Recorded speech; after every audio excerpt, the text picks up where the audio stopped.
Dr. Hovind, I love your doctoral thesis. I've torn it to pieces with house and gaffle. I can't remember when I last pissed myself laughing. It's a good thing the thesis mopped the piss off the floor. Welcome to part 12 of this read-through and peer review of Kent Hovind's doctoral dissertation, which was published on wikileaks.org on December the 9th, 2009. If you have not yet seen the previous installments, then I recommend that you go back and see those first, as in this episode I will start off exactly where I left off in the last. In the last episode, Kent told us all about ancient philosophers. In this episode, he continues on about Plato. Kent continues. In the writings of Plato, we have a very definite description of the great chain of being, or an order of the world's soul. He taught that the universe is a living creature in itself. Now, that's not as mad as it sounds. The great Carl Sagan once said that life is the universe experiencing itself. But I digress. Plato's idea was not one of ascension in evolution, but one of descending. Kent, the word you should have used there was dissension. Not only does it fit your argument better, but it's actually grammatically correct. He thought that it went from God to man, and on down to the atomic particles. His ideas of putting everything in a nice neat order came from Socrates. Plato developed this further into the great chain of being. Would that be the great chain of being developed by Aristotle? Or maybe it's another one. But anyway, the great chain of being is actually a medieval concept, certainly used in medieval times, by kings to justify their divine right to rulership. So, actually, even though Plato, or most likely Aristotle, came up with the idea, it was certainly well used by medieval Christians. Anyhow, Kent goes on. Democritus lived from 460 to 362 BC. He started a school called the Atomist School. Very good, Kent. Only there's a little problem with that. We'll pick that up in a minute. Kent goes on. Democritus coined the word atom. Actually, Kent, he didn't. He thought that the interplay of atomic particles was all that was necessary to describe how the universe got here. Then Kent puts in brackets the same basic idea as is taught in modern evolution. Well, there's several things that are deeply wrong with that last paragraph.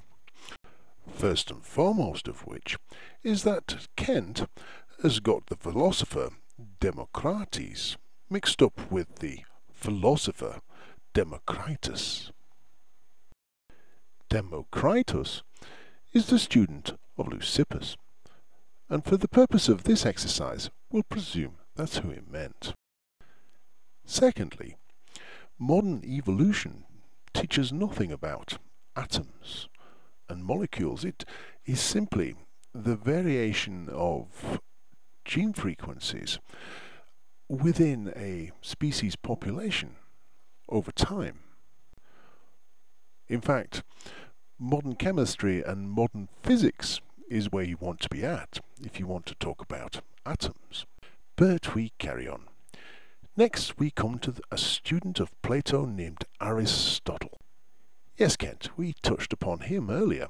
He was the person who actually came up with the great chain of being. He lived from 384 to 322 BC. Aristotle developed the scale of being. No, Kent, the great chain of being, or the ladder of life, the thing that you went and attributed to Plato. This really is sloppy work. Anyway, he believed in reincarnation, which teaches that after death you would return to Earth as a new being, either higher or lower, depending on how you behaved during your present life. This is very similar to the modern-day Eastern religions. Actually, Kent, I think you'll find that most philosophers of that day and age believed in that. He developed the idea of a world soul more fully and passed it on to many of his students. Aristotle believed in the descending order of nature.